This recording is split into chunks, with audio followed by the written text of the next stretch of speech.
What up, nerds? Welcome back to the Talking Nerdy podcast. My name is Travis. Hi, I'm Tyler. I'm the guest for today. Yeah, and we are going to be talking about the Kingdom Hearts franchise. So, the reason we've got Tyler here, this is his first time joining me. I've actually known you for years, Tyler, and we worked together. Oh, yeah. Years. We went to high school together. Were you going to COS when I was going to COS? Or no, I you think did. I did. Did you go to Hanford? Sometimes. Then we did Sometimes. go at the same time. Okay. I went to Visalia a little after, though, so... Oh, okay, gotcha. Yeah, I did the Hanford Center towards the latter end of my community college experience. Yeah, then I was at Visalia when you were at Hanford. Point being, we've been in each other's lives for a long while. time. But Tyler here is probably the biggest Kingdom Hearts fan that I have ever met. You guys have no idea at the amount of Kingdom Hearts crap I own. Why don't you give us just a brief run through of what paraphernalia is currently in your possession, Oh my not gosh. counting the video games. I just boxed a whole box of Kingdom Hearts Pops. I am on a dead mission to collect every single release Kingdom Hearts Pop. And the latest one I bought was probably the box lunch exclusive flocked Monsters Inc. Sora. Okay. And I had to get that special order because they sold out at every store around us. So if you had to guess how many of those Funko Pops you have, Kingdom Hearts alone yeah, or all? Kingdom Hearts alone. Probably 27. That's a lot. Yeah, it takes like 3 shelves. Yeah. That wind is like going to blow the door open. My God. It's really windy outside right now.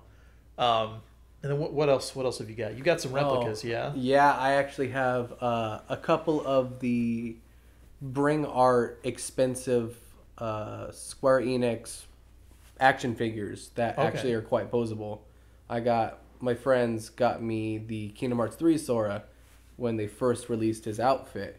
And then my fiance bought me the Limit Form, or Sky Form as it's called on that box. Okay. Limited edition of Kingdom Hearts 2 Sora. So that's probably my Nice. favorite one. Nice. So. All right, cool. And then you've got like Keyblades as Oh well. my gosh, I have so many Keyblades. I got Oathkeeper and Oblivion and Deceptive Pumpkin and Classic. 3 different types of the regular Kingdom Keys and Kingdom Key Darkness. Mm-hmm. I want a legit Oathkeeper. That's my favorite Keyblade of all time. That's actually Because my I'm favorite a as well. Sokai shipper to death and back. That's Sora and Kairi for those of you that are not super familiar. Okay, so it's 2019. This is a big year because Kingdom Hearts 3, which I would say is one of the most highly anticipated games of our generation, Of all time. came out like a month ago, really. Month and a half, 2 months-ish. It's been a month or so.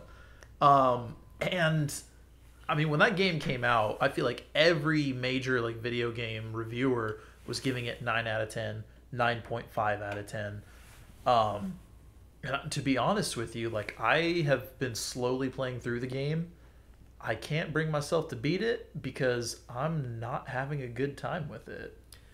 Yeah, I can see how a lot of people feel like this game had too much going on for it. Mm-hmm. Between the attractions and the forms and this Yeah. and that. Shot lock. I mean, it took me forever Keyblade just to learn transformations. how to go between the different forms. I kept Yeah. having to press triangle, dealt with what's there, went into rage mode, and I'm like, Yeah, now you I were can't complaining heal. about it at work, and like when I came home and was playing it, I was just hitting buttons and I hit L2 and it starts cycling through, and I was like, it "Ooh, I gotta tell him." Saved my life. Yeah. You have no idea how much better I can play this game I now. played through the first 3-4 hours of that game without noticing that too, and Yeah. that was driving me up the wall. It was quite irritating.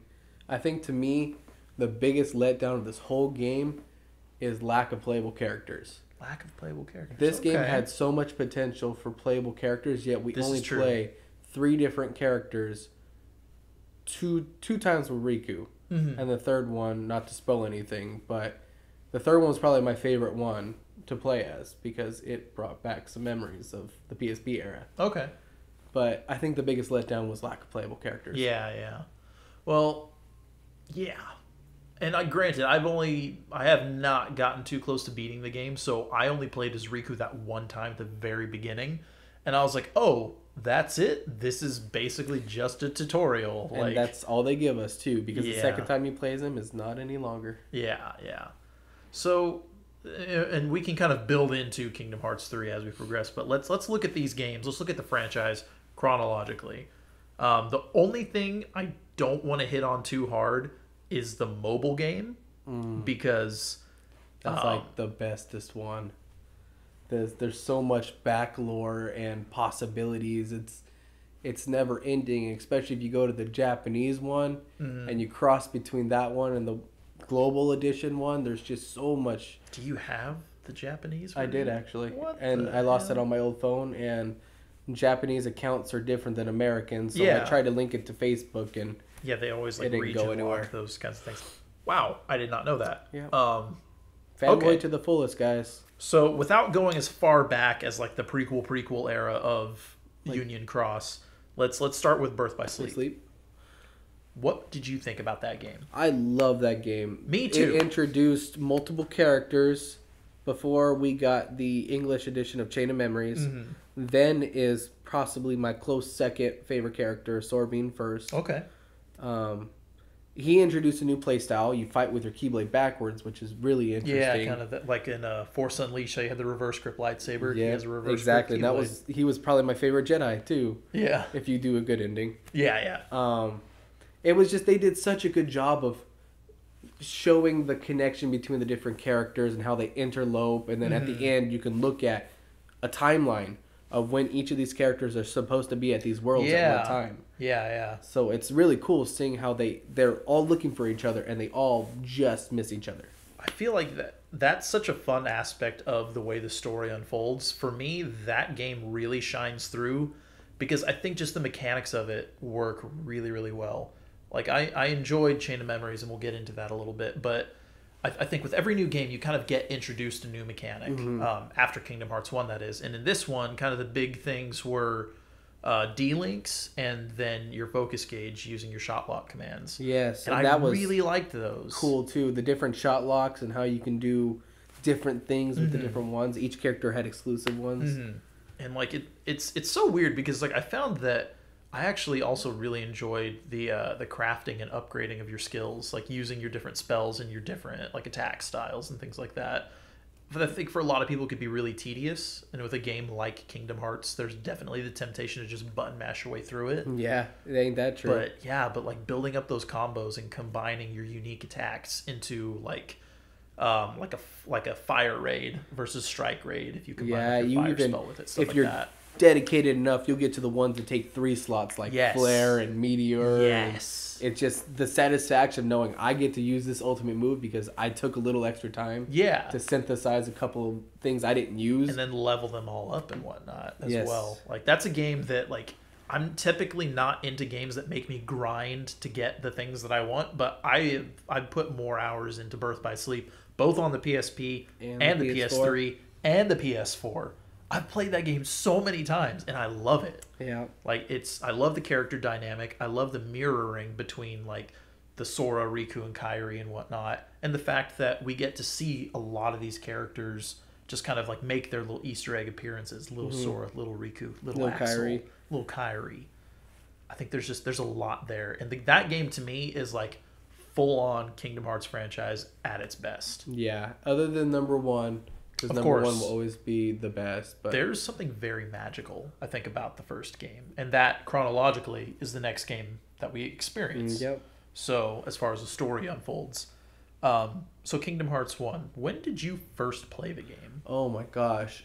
Kingdom Hearts was the game that I told my mother I wanted for my birthday. And she was stingy with money and would not buy games unless they were on sale. Yeah. So I actually didn't get Kingdom Hearts until almost 2 years later. Which is hilarious because this is back in the days of like brand new games costing and they were like $40, $40, if that. I remember when Kingdom Hearts 1 came out, she bought me it, I unwrapped it, I saw the greatest hits. I was a little disappointed because I'm a collector, so I didn't get the original case, which later on I bought because I'm a collector. But I think when I turned on that game, it just sparked a love for something I don't think I could love more than my own fiance. So that's on there. So you know that's something that I think is actually worth mentioning regarding this franchise. At least for the first few games on PlayStation 2, Kingdom Hearts 1, 2, and then Chain of Memories. The box art was phenomenal. It was so beautiful, and it had such a cool like metallic sheen Oh, to you it. didn't even see the final mix version cases, No, did you? I did oh not. man, I'm I gonna have did to show not. them this. I actually custom bought a Japanese PS2 so I can play the original final mixes before they came to America. Oh wow. So I actually got to fight Lingering Will on Kingdom Hearts 2 before he got nerfed for Yeah, global. yeah. Wow. It's the art for the Japanese one is just beyond ours. Yeah. Like, to an extent that I can't even describe. Just You'll have they to send me a just- picture of it later. That's Oh, pretty I'll, cool. I'll bring you the physical copy. You gotta Oh god. look at it. And... Yeah, but okay, so 2002, you got it that year. when No, it I first actually got it came out, or- 2003. Okay, because I got you had the year greatest after. hits, so that would have been the year after. Mhm. Okay. Yeah, I played that game. A friend of mine, his name's Gavin, let me borrow it in 2005. Wow. Like I had just gotten a PS2 that year. Like for Christmas, my brother and I got one, and like I didn't have money to just go buy games, and he like let me borrow. It was like one of the Rayman games, that old Western game Gun. Oh, which- I remember Gun. That game was super fun. I never got to finish it. But then he let me borrow Kingdom Hearts, the first one, and like for whatever reason I held off on Kingdom Hearts because I thought, oh, it's like Disney and it looks kind of weird. Yeah, it's a lot of people tell I me. played that game and I fell in love with it. The art style, this kind of mesh of like Final Fantasy meets Disney, you know, it I think it was, aside from Final Fantasy VII, it was the first like JRPG kind of game I'd ever played. Yeah. So it was a whole new experience, and like I'm a Disney kid. I grew up watching Disney. I same here. love Disney. I have a huge passion for it. Love the parks, love the films, love the merchandise. So, you know, playing this game, there was a lot for me to love in it. And I enjoyed the whole experience. It was unlike anything I'd ever played before. I think Kingdom Hearts, I would say, is kind of like my gateway into the gaming world. Yeah. Like I just kind of played like licensed games and stuff like that prior to Kingdom Hearts, but that was like eye-opening for me. Like this is what a game could be. And that's what that game ended up. Yeah. With so many games in the franchise and such a fan base that's dedicated. Mm-hmm. I went to a convention one time and I met the voice actress for Anne from Persona 5. Mm-hmm. And she revealed to all of us during her talk with her session that she actually got sent a demo of Kingdom Hearts 3. Oh, wow. And she was like, I'm not going to get into spoilers, but you guys are going to love this game. Just wait a little more. And it just made the hype build up more. And you could see majority of the crowd out there was getting hype for this game that she didn't even really talk about. Yeah. So I think Kingdom Hearts did a good job of keeping to their fanboys, I guess. Fanboys, girls, families. Because now the it's fandom. Yeah, it's like you get kids that now play it because their parents loved it. Oh yeah, absolutely. I would dress up my kid like Roxas if I had a kid. I believe that 100%. 100%. I really would. So moving forward from Kingdom Hearts 1, after that we actually got the Game Boy game, correct? Yep. The first iteration of Nintendo's Chain of Memories. Chain of Memories. Did you play the Game Boy game?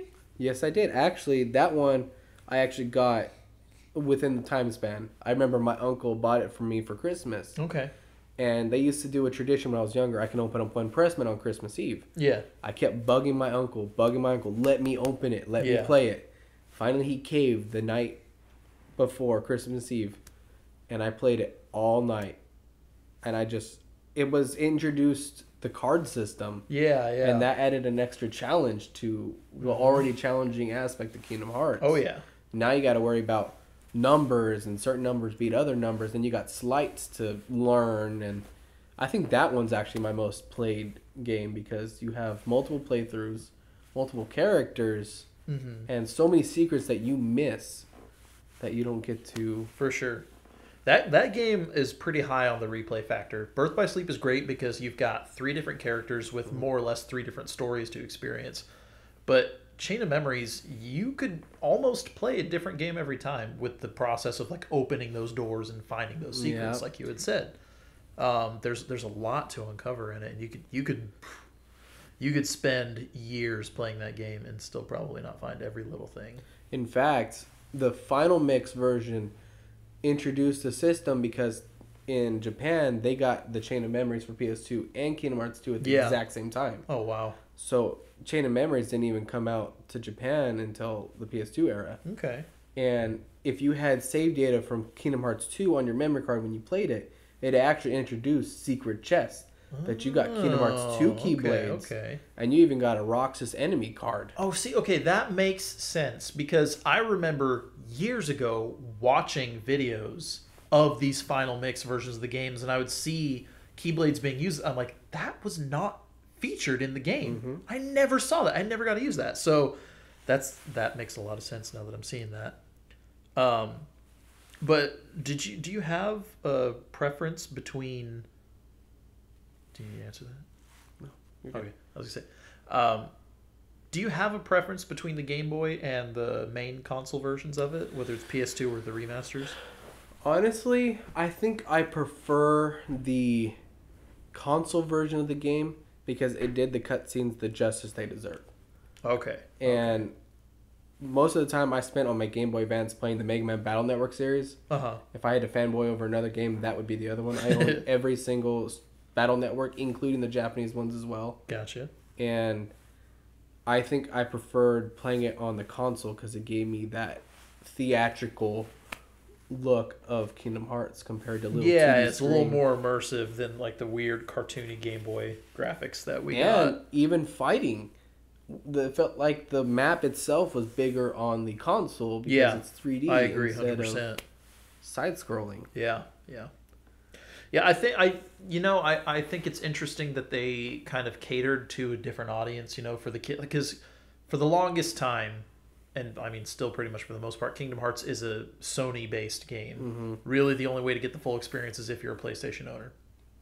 But I think that's kind of a cool thing because it's like that's the first time you really got Kingdom Hearts on the go. Yeah. Bring your Game Boy Advance with you or Nintendo.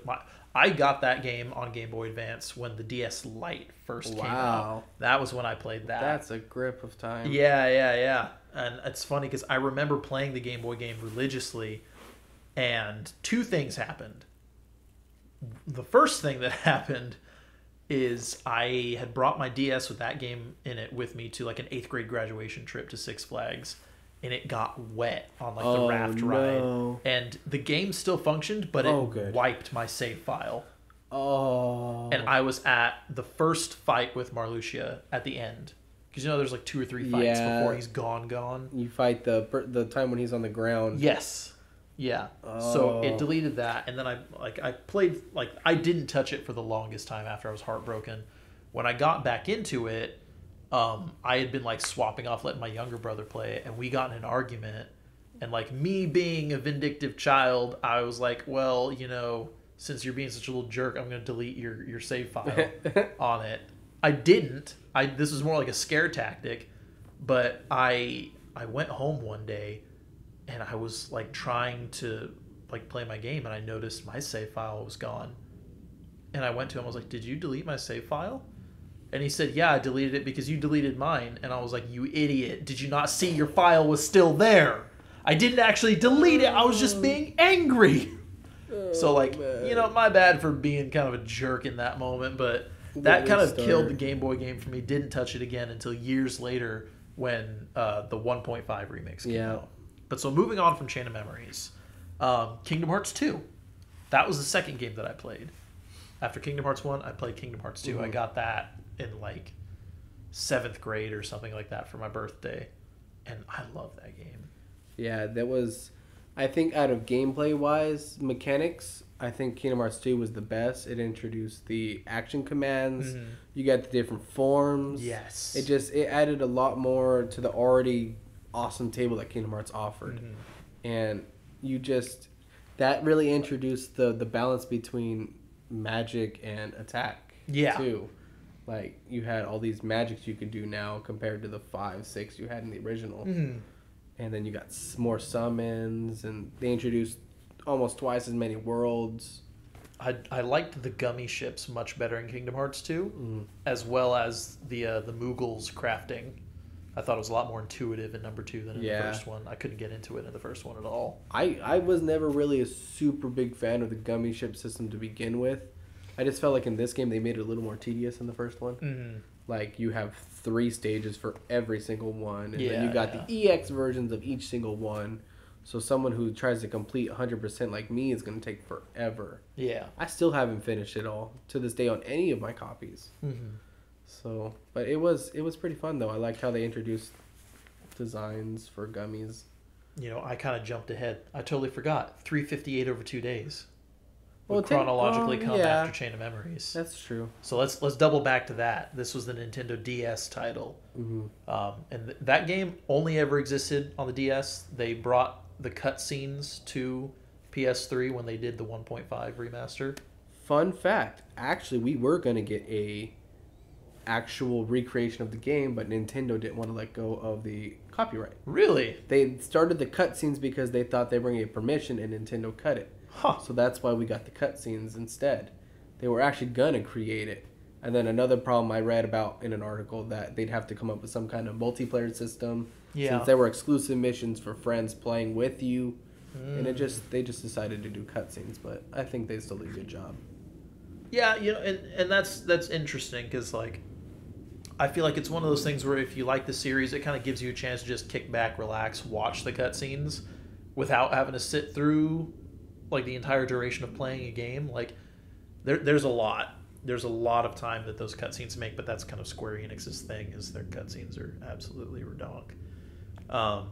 But I kind of found it relaxing being able to sit back and watch those remastered cutscenes, and I liked seeing them in like higher definition and whatnot as well. But yeah, what did you think about 358 over 2 days as a game? I think the concept of the game was awesome. I just think the delivery didn't live up to its expectations. It was glitchy, really, really glitchy. Oh, yeah. But I mean, it was on a handheld that was trying to do almost console worth of content. Yeah. But I did like being able to see some of the stuff that we didn't get to see in number 2 being answered, how all the organization members interacted with each other. Okay. And before in Kingdom Hearts 2, I thought there were 2 separate divisions of the organization, the ones that went to the Castle Oblivion and the ones that stayed back for number 2. Yeah. And that game helped kind of explain the fact that they kind of divided them to do separate missions. And later on, number 3, we figure out more about that as well. Yeah, and it's actually really weird. For a long time, 358 over 2 days was my favorite Kingdom Hearts game. I think the story, more than any other one, prior to Birth by Sleep, because that's still my favorite to this day. Prior to Birth by Sleep, I think that story just kind of gripped me in a way the others didn't. I love the dynamic between Roxas, Axel, and Xion. I love kind of this transformation of Roxas from the sort of blank nobody into the Roxas that we know and love now. I like that transformation of Axel from this kind of like carefree jerk into someone who's like really close and defensive over his friends.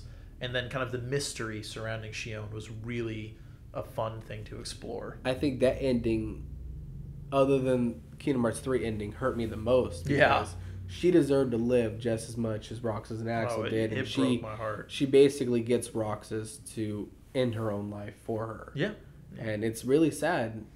Not spoiling anything, but she plays a bigger part in a lot of things, and I'm kind of glad they brought her back of all people. Okay, so now going back to Kingdom Hearts 2. Yeah, there's just so much. There's so many chronological games in this. Yeah. Another one I'm going to skip over is Recoded, because that did not need to happen. Yeah, it was actually a mobile game at first that was exclusive to Japan. And I guess a lot of people complained enough that they wanted it ported over, so they made it to a DS game. But it was okay. It was more for puzzle people. I don't mind puzzle games. Yeah. I do enjoy a nice day of Tetris. Oh, yeah. Especially with the new Switch release of the 99 Tetris. Ooh, I didn't heard about that. Yeah, and I think it was free for a while, too. So I need a Switch, first of all. Oh, my gosh. Switches are awesome. But I think the story was just so random, but I did like how it also connected some more pieces of Roxas and Sora, because he ends up fighting Roxas in the end. Yeah. And that's like, whoa, whereas if you didn't play number 2, you wouldn't know who this guy is. Yeah. But he sure as heck knows Sora, so it was interesting. I mean, I played it just to say I played it, but it's not one I would replay. Yeah, I think My only real exposure to it, because I had no interest in playing it on the DS, was watching those cutscenes. And it's one of those things where you kind of get to this point where you're like, okay, what is the true difference between Kingdom Hearts 1, Chain of Memories, and Recoded? You're going to the same worlds, talking to the same characters, playing through more or less the same story. Tarzan. Rest in peace, Tarzan's world. True. But that is also arguably the worst world I ever actually conceived. love Tarzan's world with a passion. Man. I love Tarzan, the movie itself. Yeah. And I like how they stuck pretty true to the story of Tarzan itself. And I think they could have delivered it a little more, but that was the first game back in 2002. Of course. I mean, if you look at maybe like Halloween Town, it got progressively better. The multiple times we had it, Aladdin, the same thing. But Tarzan never got that justice because they lost the rights to it. I guess that's true. I think my biggest gripe with the Tarzan world is that the world design itself is garbage. It's a pain to navigate. You fall down here, you're going to go to a different world. You have to jump to this vine to go over there. Stupid hippos, the stupid vines, the sliding. That world is such a nuisance to get through. And like the story aspect of it is great. I also love Tarzan as far as the movie's concerned. But God, every time I replay the first Kingdom Hearts game, I get to that first world and I'm just cringe. Like, oh God, I just want it to be over with. That's me and I also love the boss in that particular the chameleon? World. The chameleon, yeah. Yeah, it was pretty... and I like how Clayton wasn't really the bad guy, Heartless, because every world, the Heartless was the main bad guy. Like, Halloween Town was Oogie Boogie. Yeah. Ariel was Ursula. But then you got Clayton, who is being used by the Heartless, and he ends up working with the Heartless, so he wasn't really a bad guy. Which we'll get into this a little bit later. One of my gripes with Kingdom Hearts 3, and I just didn't experience this with the other games, is that when you go to these Disney worlds, too much of the content is beat for beat the exact movie. Yeah. Like I need a little bit of differentiation, and I think for Tarzan's world, that worked really well. Mm-hmm. But yeah, going back to Kingdom Hearts 2, we keep straying from it. How did you feel about the introduction of the Nobodies the first time you played through that game? Honestly, I really didn't mind. I actually thought it was a cool concept. I mean, in the first game, you see when someone's killed, they disappear. Their heart flies their heart floats up. But in reality, what happens to that body that disappears? And I liked how it kind of like, hey, this body becomes a vessel and it can walk on its own. Mm-hmm. And it introduced another enemy on top of the already multiple enemies there is in the franchise. Mm-hmm. Which in number 3 leads to a whole lot. I liked how it was different enemies. You got the Inverse, you got Nobodies, you got Heartless, all this stuff. It's just more content. It's not just the same old boring Black Heartless jumping me from behind. Yeah, the shadows and whatnot. Yeah, and yeah, I know we kind of talked about the limit forms and the reaction commands and things like that. Kingdom Hearts 2 to me is a phenomenal game. It's definitely like up there as far as the other ones are. I would say that's probably my second favorite game underneath Birth by Sleep, just because that game to me feels like the longest because you have to double back and go back to each world. And on top of that, there's like the constant, like, you can go to Twilight Town, and then when you're in Hollow Bastion, you can go to Tron's world. And then there's the world that never was, which is my favorite world. Yeah, that game was drawn out. The story, everywhere you go feels like there's a purpose. Mm-hmm. You know, you're constantly looking for Riku, looking for Kairi, looking for the king, whatever.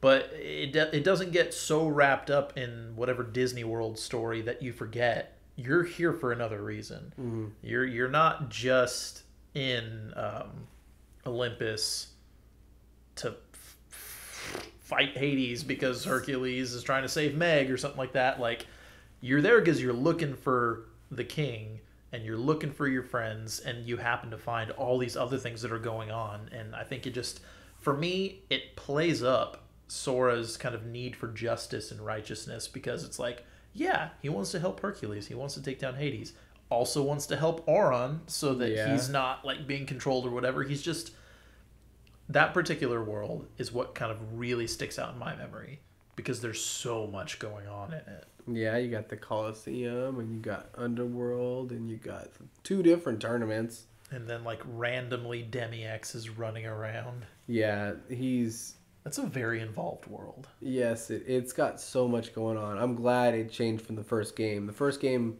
like, okay, you get to go fight in a tournament every 2-3 worlds. Mm-hmm. And then progressively through the games, you get more into the world. And the new one, you get to go to the heavens and fight. Yeah, Olympus itself. So it's like, it adds, I like how it progressed throughout. It's not just like... Yeah, that world's constantly changed. And it's like they've only included little bits of what the movie story actually is. It's a not little like more each whole time. Retelling of the movie. Yeah. And then in the newest one, kind of a continuation. Mm-hmm.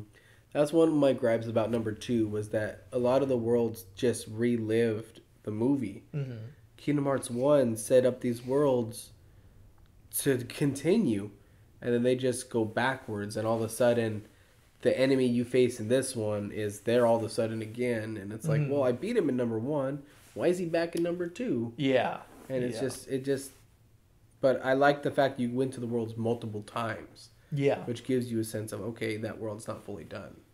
Well, and for me, what it became going back is like, all right, we took everything out, but like, let's go check and make sure everyone's recovering. It adds like this sense of like, I have people that live here that I care about and I want to check in on them. You know, it added to that character development. And then like, you know, you get to revisit your favorites. I love going back to Halloween Town the second time. I really like that. Yeah, they did a good job on Halloween World. Yeah. In general. Yeah. I'm a little sad it's not in the new one. I was too. It's such a fan favorite, I think. Yeah. Everything you see online, all the cosplays are like Halloween Sora. So I was thinking like with these updated graphics and the new costumes, like there's gonna be something there. But I guess they thought like Monsters Inc. is kind of the same thing because they look like monsters. I don't know. I think with DLC coming out, it is still a possibility. This is true. So, hopes up. So, okay, moving forward from Kingdom Hearts 2, we then... The immediate story predecessor to that is Dream Drop Distance, correct? Yeah. So, I did not play this at all in 3DS. Did you? Yes, I have... Oh, man. I played it so many times trying to figure out what Kingdom Hearts 3 could be because I have my own theories about the game, and this indirectly confirms some of those theories, and it was like a weird way of doing Birth by Sleep over again. They had multiple characters. They had the introduction to different moves. Uh-huh. You didn't get to synthesize like the other ones, though. Yeah, which kind of disappointed. But the Dream Eaters were an interesting change. I didn't really super care for them. It was like playing Pokemon with Kingdom Hearts. And I will admit, I did not like that aspect of the game It was weird. But once you get to the later game and you get like the T-Rex and the lion, it was pretty cool. There were some cool ones that you could team up with, but I think for me, it was exactly like you said, a little too much Pokemon going on. Yes, it was. And like I'm trying to think, do you know around what year Dream Drop Distance came out? Or you have to Google it again? I'm probably going to have to Google it. I want to say it came out, 2019. I think it came out 2016. There's going to be a bit of a lull here. Let's see. I got it right here. 2012. Wait, what? The initial release was 2012? Really? Well, then Well, that was in Japan, though. At what point did it come out in America? Because I think what it is I started seeing... Oh, it came out in... They have Japan, July. Europe, Australia. Oh, English, North America, 2012. July 2012. Okay. Wow, I didn't realize the game was so old. I guess so. I mean, they kept throwing all these remakes, 1.5, 2.5, 2.8. Yeah, but finally. Like 1.5 didn't come out until like 2014, I think. I mean, that's only 2 years after. I suppose that's true. It's like they made fillers with games. Well, yeah, and we'll get into that in a little bit here because I've got some feelings about that. But did you like Dream Drop Distance? I actually did. The only gripe I really had about it was the fact that they had the time limit. If you ran out of time with Sora, you have to play as Riku. And then if you want to go back to Sora, you have to either give up playing as Riku at that moment or just deal with it. And I would have been cool if I chose Sora or Riku and then went with it. Then it would have been, this game's awesome. Because the world, I mean, they introduced Fantasia and like Yeah, Three Musketeers. They had some really interesting, and Hunchback of Notre Dame. Yes. Which I thought that one should have been featured in much earlier games than this. There's a lot of worlds that they should have. I mean, you had the Toy Story models in Kingdom Hearts 1. You had I can't remember. There was another world that was supposed to be in Kingdom Hearts 2 that they pulled. There's a lot of worlds that they had possibilities Tron for. Legacy is Dream Drop Distance, yeah? Yes. Yeah, I am very, very irked that Tron did not make a comeback in Kingdom Hearts 3. Yeah, I mean, we don't really go to Hollow Bastion, though, and that's to get to Tron is in Hollow Bastion. True. I mean, true. As far as I am in fact, I think I'm at the end game, and I've still yet to step on Hollow Bastion. Mm-hmm. They've had cutscenes in it multiple times, but we have not actually stepped in. Yeah. Which I guess is kind of a good thing, because like every other game you end up there. Like literally every other game. See, Olympus Coliseum has been in every single game, though. That one survived. All of them, pretty much. I think the only one it wasn't in was in... Actually, I think it was in every single game. Now that I think about it. It was in Birth by Sleep. It was in Recoded. It was in Chain of Memories. It was in... number 1, number 2. Number 1, number 2. Is it in Dream Drop Distance? I don't remember going Actually, to no, Olympus. I don't think it is. So that's the only game it's not featured in is Dream Drop Distance. I don't think it is. Wow. It survived every other game except that one. The one you didn't play. Yeah. Well, I did play Dream Drop Distance, actually. I played it for the first time on the PS4 when 2.8 came out. Oh, okay. Yeah, I suffered the 3DS. I actually was one of the ones that they were like, oh, you can't play it on the 3DS unless you have the additional analog stick. And I was like, well, what the crap? So I went and bought an additional analog stick. Oh my And then little after they tell you, oh, never mind, you don't need it anymore. Wow. And I went and bought this $30 accessory to play a game that I didn't even need it. But, I mean, I did like the graphics for the DS were amazing. Yeah, it's a good-looking game. 2D Nintendo Game Boy Advance Kingdom Hearts to 3DS. Like proper The 3D you can play without. It doesn't need to be played in 3D. That's too much on your eyes. Yeah. But especially because dare I say that's the most colorful Kingdom Hearts game. It is. It really is. It's so vibrant. Like it's crazy. And it's just I don't know. I liked it. It was a good game. Mm-hmm. I'd replayed a couple times. You know, I just kind of doubling back to a long time ago in this conversation. That was actually one of the things that I loved about Birth by Sleep is it has kind of a muted color style. It's very unsaturated. And something about that to me makes it feel older. It makes it feel further back. Yeah. Almost like there's a filter over it. And I love the aesthetic of it for that reason. Kingdom Hearts 2, and I guess Kingdom Hearts 1 are very crisp and clean. Dream Drop Distance is so vibrant. Yeah. It's so colorful. It's it hurts in your face. My eyes.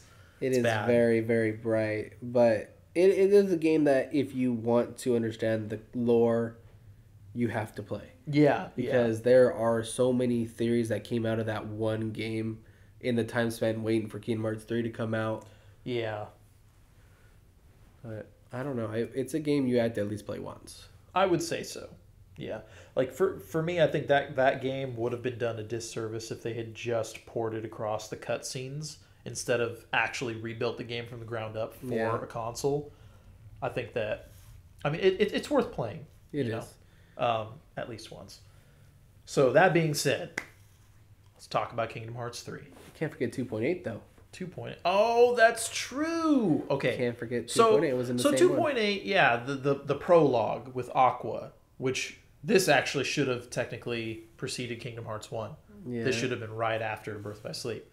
What did you think about that little 2 to 3 hour max experience? I actually extremely liked it. I liked the concept of the realm of darkness, and I like the fact that it wasn't just this wasteland of darkness. It took from different worlds that fell to the darkness, and Aqua's traversing all these worlds that she was once at, like when she went to Cinderella. Okay, is the first world you go in that one, and she's tripping out. She goes, "Wait, this is Cinderella's world. What happened to her?"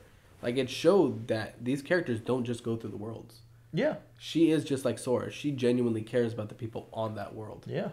And they introduced the fact that your magic has effects on the environment, how you could skate on the ice you cast. Uh-huh. And it was a good job. And they were saying that it's just a demo for the engine for Kingdom Hearts 3, and I think they did a good job with that engine. I'm going to be honest with you, man. I think Kingdom Hearts 3 is a darn good-looking game. I kind of felt like 2.8 looked a little better. It did. It really did. I don't know why. Well, they did cut out... They were creating their own engine, and then halfway through the development cycle, they scrapped it for the Unreal Engine. Yeah. So, and you can even see in some of the cutscenes how, just like in number 1, they're going to have better graphics in the cutscenes in the actual game. But I mean, it's to be understood. I mean, the cutscenes, you have a lot more opportunity to make the graphics better, and in the gameplay, you got to slow that down. Yeah.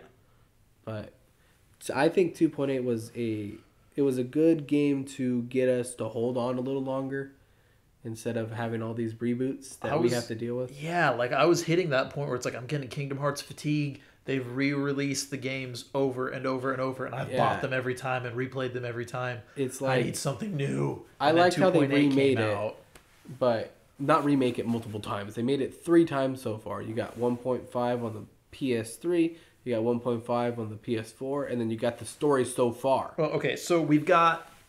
Let's break it down here. We've got Kingdom Hearts 1. Japan came out with Final Mix. Mm-hmm. We eventually got 1.5 Remix. Yep. Then we got the Kingdom Hearts Collection, which was 1.5 and 2.5. And then we got the 1.5, 2.5, and 2.8 combined. And then they have, like, the whole collection now. Mm-hmm. Except for 3. Oh, no, yeah. No, yeah, they have the one that has everything. That's that's like 5 releases of the same game. Within a 5-year span. Yeah, it's... Yeah. But, I mean, it was a good new content. Hey, guys, we haven't forgot about you. Yeah. Here's some stuff we're working on, even though it's not in number 3. Meanwhile, we've gotten how many Final Fantasy games? Oh my gosh. And like, I feel like Square Enix is constantly coming out with mobile games. And then Life is Strange was a thing. Like, they need to zero in their focus. I think they're spread too thin. One thing, because I actually met Nomura at the Kingdom Hearts concert that happened last year in LA. In fact, I'm going again in Hollywood this year. Oh, yeah, you told me about that. And I'm super excited. I'm in the back again, unfortunately. But we actually met Nomura, and he actually apologized to us for the delay. And he actually apologized that he had to change the date again. Uh-huh. But he gave everybody at that concert an exclusive trailer that no one else saw. And a confirmed date before IGN or anyone even actually got to see it. He actually got off the plane late. And he bowed to us all and he says, I'm sorry, guys. I'm going to have to do it to you one more time. But this time it's for sure. And he gave us that release date. And everybody in that building stood up and screamed at the top of their lungs. I was on the 4th floor and I heard people from the 1st floor. Yeah. I mean, it was insane.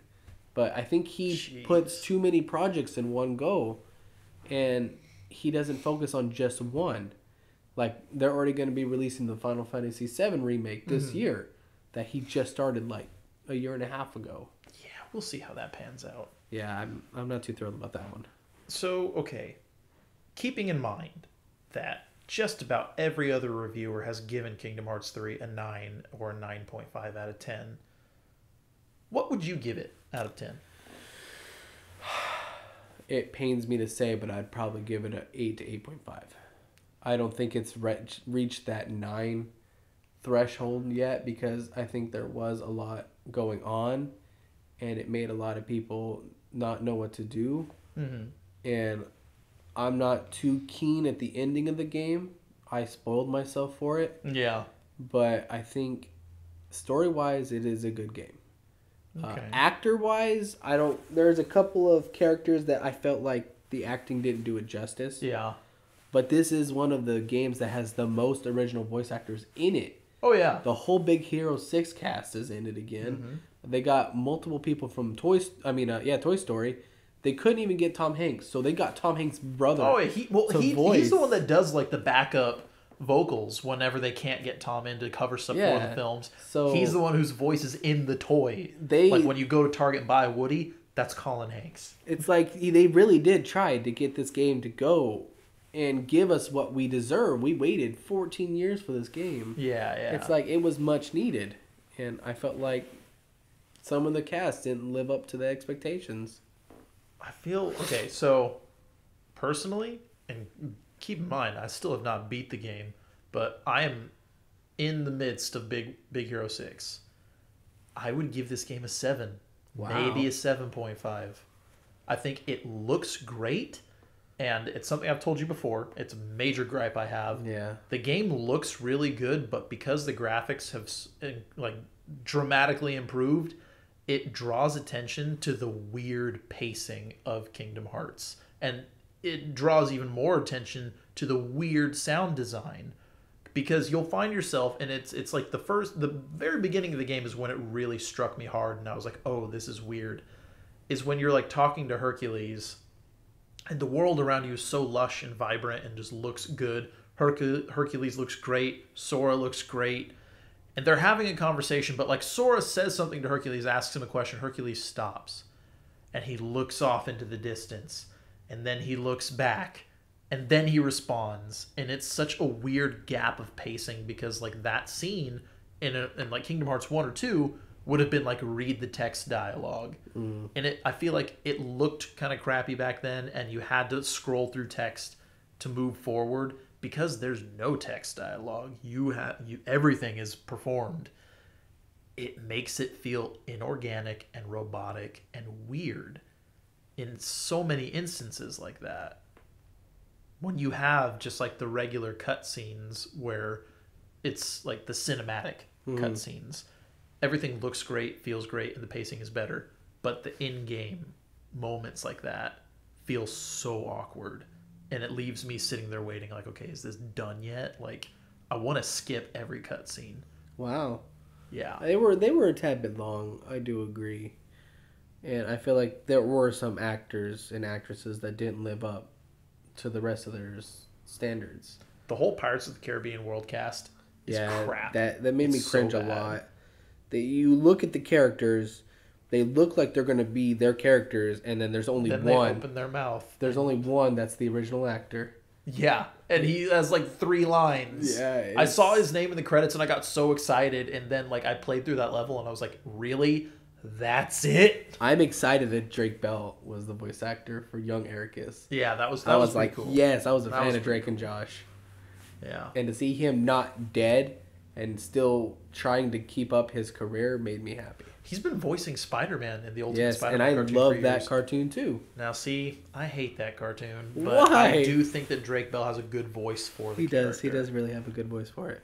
Yeah. That's a whole other discussion we can get into someday. But yeah, Kingdom Hearts 3. We touched on it at the very beginning because we kind of jumped ahead, but they pack a lot into it. Yeah, and I feel like it's too much. I feel like their focus was too widespread, and if they really wanted to add that much in it, they should have thrown in some more worlds instead of being like, there's going to be DLC, because I don't want to pay more for this game than I've already paid. Yeah, I don't like the DLC hype train where every game has a season pass. Yeah. Why can't I get the game for the price I paid? Yeah. I don't want to pay an additional $40 to get like 3 worlds. Same thing with Tomb Raider. I buy a season pass and promise me all the passes or the additional content, and they make more DLC than originally intended. Yeah. So now I can't get them all like I was promised because they keep going on. Same thing with Destiny. Well, and I also think that it kind of... Okay, well, Destiny is kind of a different experience because that's an MMO. And, like, those expansions, that's part of MMO culture. You get your base game, and, like, you can kind of play and replay that, do whatever.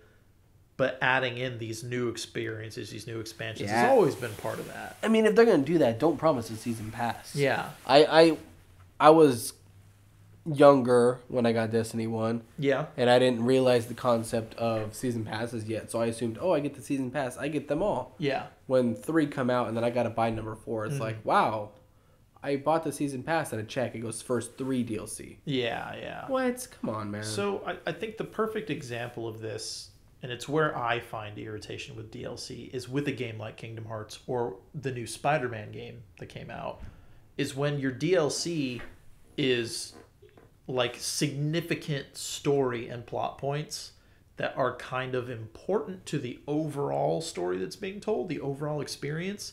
I don't think it's fair to deprive customers of that Yeah. when they've already paid for the game. If it's cosmetic stuff, like that's mostly what Destiny offers. It's what games like I can't even think. There's a couple games, but I'd rather not say it on podcast. I mean, it's fine. What are you thinking of? Senran Kagura. Like, there's what? It's a fighting game, but it was meant for guys that want that attraction to girls. Oh, gotcha. And their That clothes kind of rip thing. and stuff, but the only real DLC in that game are costumes. Yeah. There's like 2 characters. Well, and that also that's makes me it. think like Overwatch. Yes, When you have exactly. games that are not based on a story, DLC is fine because it's games where you don't need the DLC. Mm-hmm. That's gonna be like a personal preference thing. But like with Kingdom Hearts, if you're gonna throw in extra worlds after the fact, like I don't think so. Yeah. Give me those worlds, make them part of the main story, make them an update. Don't make them DLC. That drives me bonkers. I mean, I'm not going to lie. I'm going to buy it when it comes out because I am a true fan. Well, I'm going to wait and hear what you think about it. I before probably make will any get purchase. it too. Yeah. The second yeah. it hits the marketplace, I don't even care. It's going on a card. There you go. But, I mean, I do at least like that we're getting more content. The game just doesn't die at that. It's not Yeah, really given. I feel like there was so much potential for this game. It was in development hell for so long. It 14 got years. set on the back burner again and again and again. And unfortunately, it's a good game. It's just not great. I'm not satisfied with it. Yeah, it had a lot to live up to after number 2. Oh, yeah. And yeah. I don't think it completely met all of the requirements. Definitely not. I mean, I do like a couple of the worlds. I liked Big Hero 6. How Oh, yeah. Story-wise, it was after the movie, so you're not reliving the movie. Yeah. And it yeah. leads up to the next movie. Yeah. So I did like that. And I mean, like, And Toy Monsters, Story, Inc. kind of the same thing. Yeah, and Monsters, Toy Inc., Story. same thing. They all took place after the movie, so you're not reliving it. But Yeah. there are some worlds like Pirates of the Caribbean that was... And Frozen. Yeah, Frozen was irritating. That world... Tangled, I felt, was just different enough because I don't know. Tangled, I they like kind of- Tangled because of Flynn. He is my Yep. favorite, probably, Zachary Disney Levi. character of all time. Love him. And he did a great job in the game as well. Oh, he did. Portraying that Absolutely. character's personality. Yeah. Yeah. So, but I think this game really did end the arc that it was on. And I'm a little excited to see what the next one is because I'm definitely curious. some of the stuff they threw... Are you on the last world yet? Or you said you're on Big Hero 6, I'm on right? Big Hero 6. I'm right in the middle. Some of the stuff that they throw in the last world is just, where did that come from? And it's me playing pretty much all the games, even the mobile games. There's so many things going through my head like, man, who's the next main character going to be? Yeah. Who's this? Who's that? Mhm. Why did this happen like this? And stuff like that. And I'm kind of a little excited. But I'm a little worried that they don't live up to the potential that they could. Mm-hmm. Well, I guess until we get there, we're just going to have to sit patient. God knows we have enough games to play and replay at this point. So there's always that. Yeah. But I think that pretty much sums up our discussion for the day. So those of you listening, what are your thoughts on the Kingdom Hearts franchise? Let us know in the comments below. Which is your favorite game? Do you have a favorite character? Favorite Keyblade design? Just tell me what your thoughts and feelings are. Oathkeeper all the way, guys. Oathkeeper all the way. Until next time, stay nerdy. Bye, nerds.